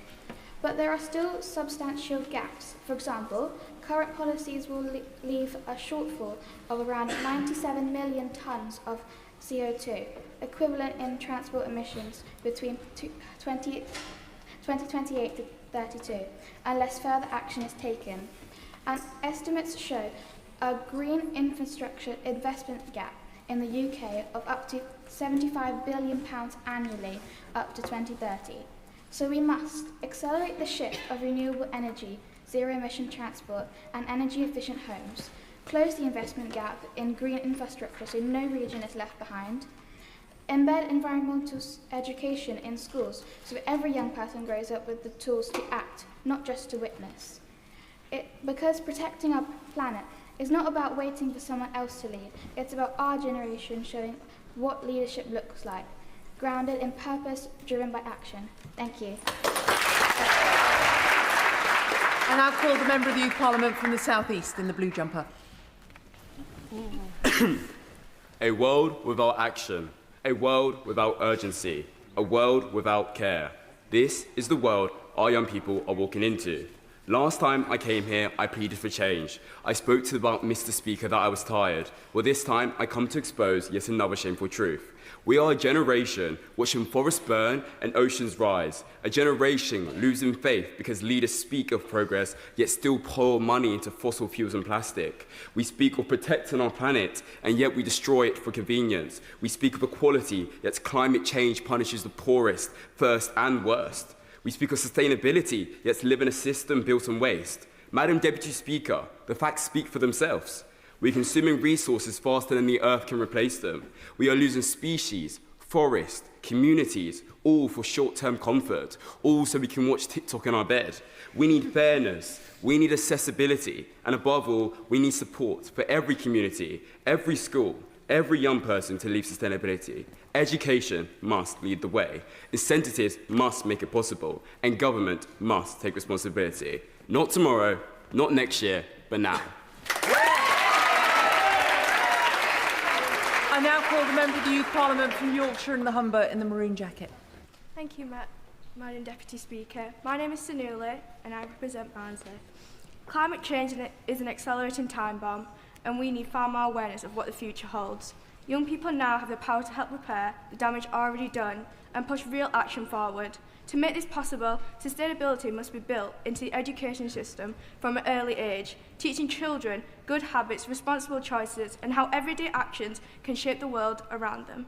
Our plan of action focuses on reducing our reliances on fossil fuels and investing in renewable energy so that future generations aren't left paying the price for today's inaction. We must also cut down on plastic use, protect biodiversity, and encourage sustainable lifestyles that everyone can adopt. No matter their background, charities and environmental organisations organisations should have more opportunities to work directly with young people, giving them the tools, knowledge and confidence to create real change in their communities. Madam Deputy Speaker, education, environmental action and youth leadership, we can build a greener, safer and more sustainable future for all. Thank you. The member of the Youth Parliament from the South West, wearing the blue shirt with the glasses. Thank you, Madam Deputy Speaker. I am MYP Bradley Odgers from Cornwall. As a county, Cornwall are often left behind, years behind the technological advancements of the rest of the UK. But recently, that has changed. Cornwall are one of the leading counties of the UK for renewable energy, with more than 27,000 renewable energy sites in the county, equating to around 800 megawatts of capacity. Around 40% of energy is generated from renewable resources. This is a figure that continues to grow exponentially. Our carbon neutral Cornwall action plan sets out Cornwall Council's plans to become carbon neutral by 2030. Furthermore, Cornwall houses the UK's first geothermal power plant. United Down's geothermal plant uses 2 wells, one at just over 5 kilometres deep and the other at nearly 2.5 kilometres deep. This will be substantial for the UK's power generation network. Thank you. I call the member of the Youth Parliament from London. Thank you, Madam Deputy Speaker. My name is Khadija Darir and I have the absolute honour and privilege of representing the young people from the London Borough of Tower Hamlets. The future of our planet depends on the actions that we take today. Climate change is no longer a distant threat. It's already reshaping communities around the world. We cannot afford to ignore these challenges as they already have a direct impact on our lives. Communities in the UK are already feeling the consequences of inaction. Coastal towns face flooding that threatens homes and livelihoods, while low-lying urban areas struggle with heat waves and poor air quality that affect health and well-being. Yet these impacts are rarely felt equally. People from lower socioeconomic backgrounds, including people from my constituency, are often exposed to the most severe consequences, even though their contribution to environmental harm is minimal. Flooding and extreme weather can destroy homes and disrupt access to basic necessities. This imbalance intensifies existing social and economic disadvantages, making recovery more difficult and leaving communities trapped in cycles of vulnerability. Promoting sustainability can reduce economic inequality because the communities most affected by environmental harm often have the fewest resources. Investing in clean energy and local initiatives creates opportunities and support where it's needed the most. In this way, sustainable action becomes a means to protect both the people and the planet. Thank you. I now call the member of the Youth Parliament from the North West in the front row with glasses closest to me. Thank you, Madam Deputy Speaker. Protecting our planet matters. No one wants to live in a polluted world. But tackling climate change must be done with sense, not hysteria. Too often, environmental policy becomes about political posturing instead of practical solutions. We need a balanced approach, one that protects nature without destroying jobs, industries, or the economy that keeps Britain running. We already lead the world in cutting emissions, and we should be proud of that. We can't punish working families with unaffordable energy bills or force unrealistic targets that make life harder.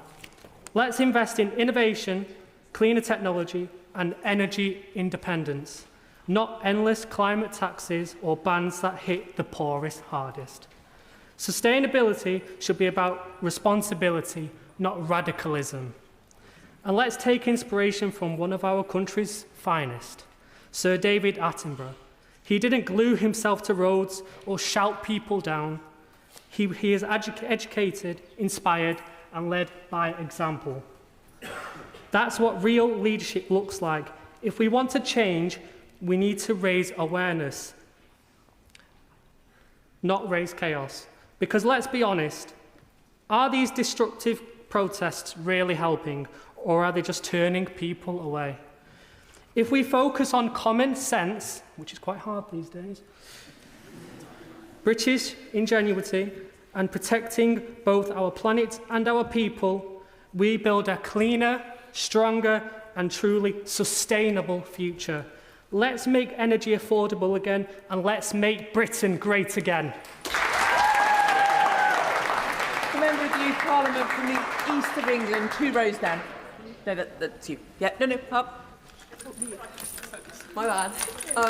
Hi, I'm Cami. I'm a member of Youth Parliament for Suffolk. A lot of people may think that changing plastic straws to paper is going to be enough to fix it, but it really isn't. We have people complaining every day about how hot the summers are getting, but they're doing nothing to help with the climate change. In fact, they're getting in their car and they're going 10 minutes down the road, and that's an easy walk.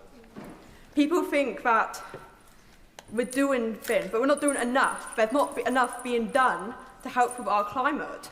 They're complaining about these small things that litter on the ground, but are they picking it up and putting it in the bin? No. They are doing nothing to make this change, and they're expecting everyone else around them to make it. But this change needs all of us to put input into it. Thank you, Madam Speaker. And the final backbench contribution will be the member of the Youth Parliament from the South East, who was waving his order paper at me. Thank you very much, Madam Deputy Speaker. I am Ed Mattinson. I'm here representing East Hampshire. On the earlier notes of World War II, we must reflect on our current geopolitical situation and a ground war returning to Europe. Our defence industry needs bolstering, but our environment needs our help. People often feel that these two things can't be compatible, but I believe this is a false dichotomy. Prices are too high in this country for energy, and it is deterring people from coming here and investing in our manufacturing. People feel that wind and solar just aren't reliable. We live in Britain, the sun doesn't always shine. However, there is an alternate source of energy, and I'm not here to provide an insight into what it may look like if we don't. I'm here to provide a solution. Nuclear energy is low-carbon electricity 24/7, unlike intermittent solar or wind. It should be a cornerstone of an energy-safe future for our island of, according to the 2022 census, around 67 million people. We should be reducing our reliance on fossil fuels, cutting greenhouse emissions while rapidly meeting our growing energy demands. Most nuclear plants run at 95% of full capacity at all times. Just one nuclear power plant could power 4 million British homes. A stable blackout-proof energy source is critical for the potential defence of our nation that we may need to ensure. Without reliable nuclear power, energy shortages could disrupt military production and readiness, a serious concern with Russia's proximity and growing global tensions, all while helping our environment. It would support highly skilled jobs, it would support our high-tech industry and reduces long-term energy costs. It would power our AI industry in a safe way with our growing tech sector. Nuclear power has a much smaller land footprint than larger scale wind or solar. It is shocking that countries like Germany have chosen to start tearing down their nuclear plants. We should be putting it absolutely first. It would help combat climate change urgently while protecting biodiversity and natural habitats due to its small footprint. I am calling for an action. I'm calling for action to invest in modern nuclear plants. They are safe enough, they are efficient, and they are what Britain needs. Thank you, Madam Deputy Speaker. And I now call the member of the Youth Parliament for Essex to conclude the debate.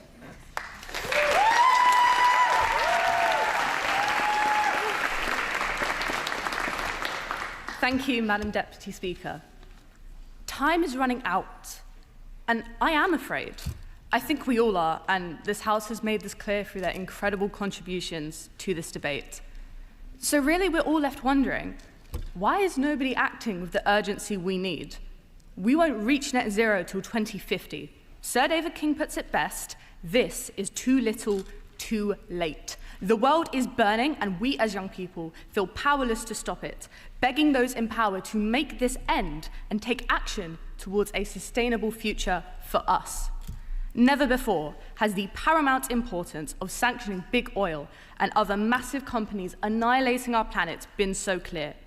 We hit our first climate tipping point a matter of days ago, and yet those with the power to stop the climate crisis disregard our futures. 101 companies account for over 71% of global carbon emissions. Many of our most prominent political figures neglect climate action in favour of economic incentives, or even worse, they deny the climate crisis entirely. Let me be clear, this is a consequence of decades of colonialism, extractionism, and inequalities in power. Those responsible have offloaded this burden onto millions of consumers, manufacturing our disillusionment.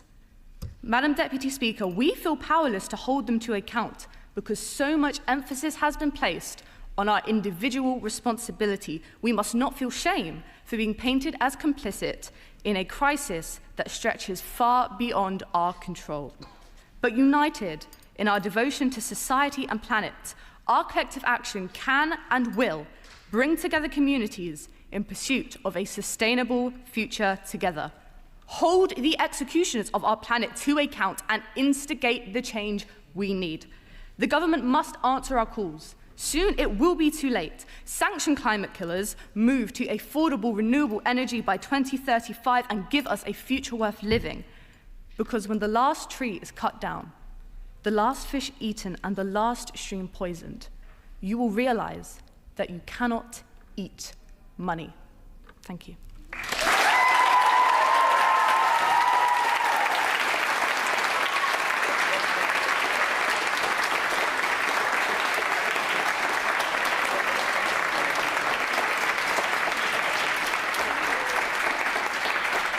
Order, order. I now call Nigel Holston, the Shadow Secretary of State for Culture, Media and Sport, to provide his comments.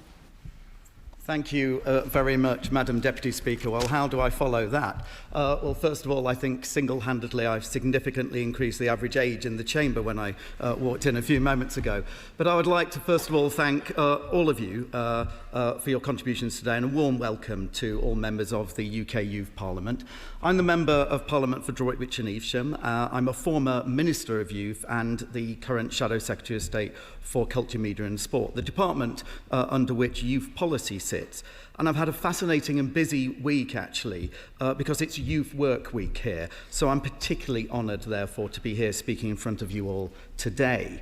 And I've thoroughly enjoyed being able to observe parts of the various debates that have taken place in the House today, from the commemoration of the ending of the Second World War, overseas territories and Crown dependencies, to the issues of housing, health, crime, jobs and sustainability.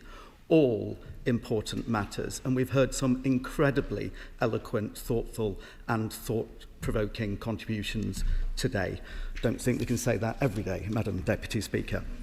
And you all deserve credit for being here. And I know that at your age, I could not and would have not been able to put myself in this position. And I'm really encouraged, therefore, by the enthusiasm and confidence that you've shown today. And I can assure you that even the most experienced MPs and ministers are awed by these magnificent but somewhat intimidating surroundings, and standing in the chamber or speaking at the dispatch box can be a nerve-wracking experience, even after a decade or more experience in this House. Look carefully and you will see even some ministers, even the Prime Ministers, shaking at the dispatch box every now and again. We're also all a little bit scared of Mr. Speaker and the Deputy Speakers sometimes. You do not want to get on the wrong side of them, though I don't think any of you did today, but many a person in this House has been shocked by a withering stare from Madam Deputy Speaker.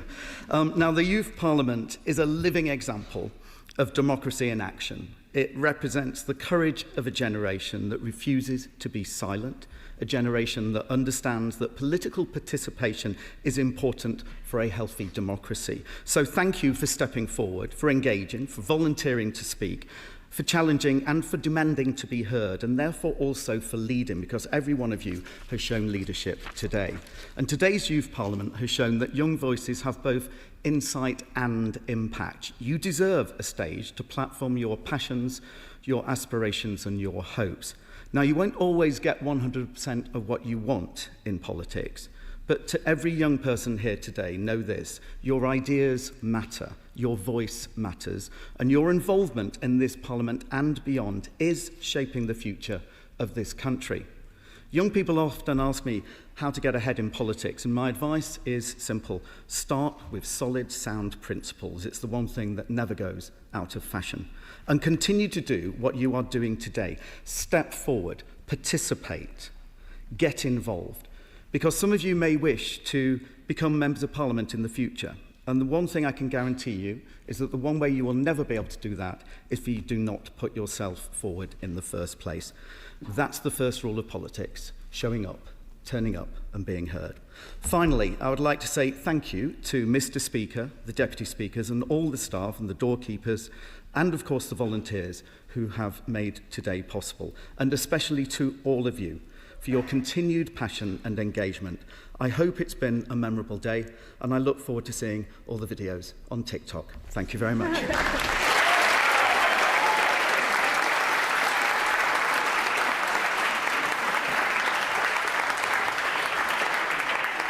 And to finish today's proceedings, I now call the Member of the Youth Parliament from Wiltshire to provide the closing remarks.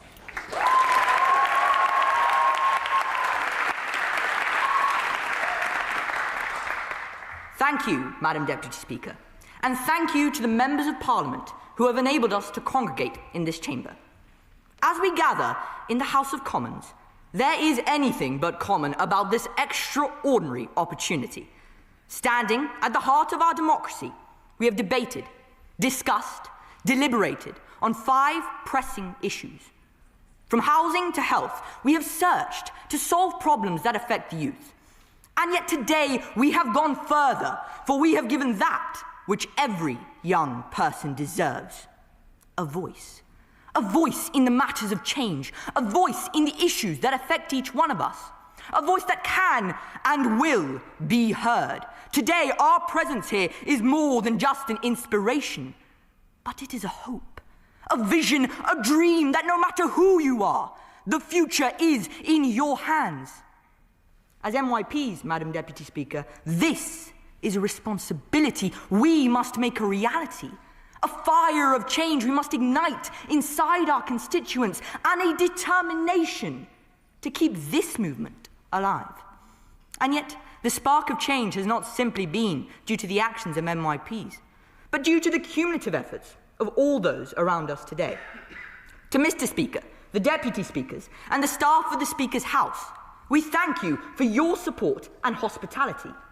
To the doorkeepers, the Parliamentary Broadcasting Unit, the official photographers, to the catering teams, Hansard, the clerks, and to the Parliamentary Security Department and the Sergeant-at-Arms and their team, we extend our appreciation for your professionalism, which ensures that our proceedings run smoothly.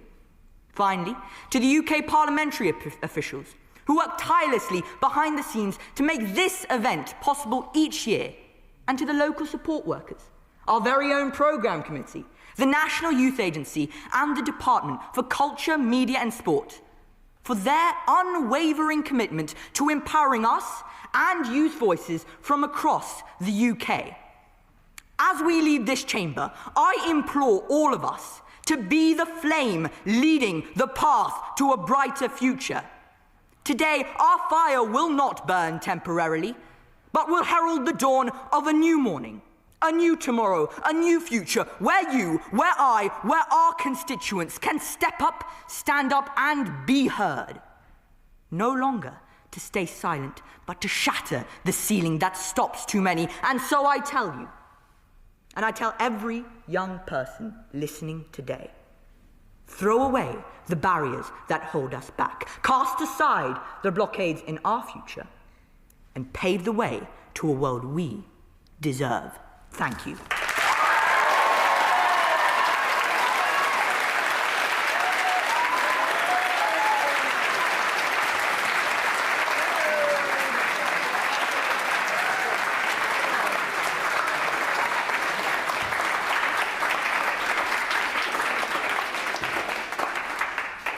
And now I have to follow that. Before we adjourn, I would like to thank everyone who has helped facilitate today's fantastic sitting of the UK Youth Parliament. Thank you to the National Youth Agency and staff in Mr. Speaker's office for organising today's sitting, to Phil House and his team of doorkeepers for ensuring its smooth running, to Hansard and to Broadcasting for recording today's sitting, to the clerks at the table who diligently upheld procedure, to the Deputy Sergeant-at-Arms for ensuring our safety, and finally, thank you to all of you for your passionate contributions to today's debate. The Shadow Secretary of State was absolutely right. It has been a huge privilege to be able to listen to you today and to chair these last 2 debates. Your adherence to the behaviours and courtesies of this House could teach some of my colleagues a few things. You've kept to time. Your conduct has been exemplary. You've listened to each other with respect, and there hasn't been a single withering stare. Order, order. But I think you will have to stay for another photo.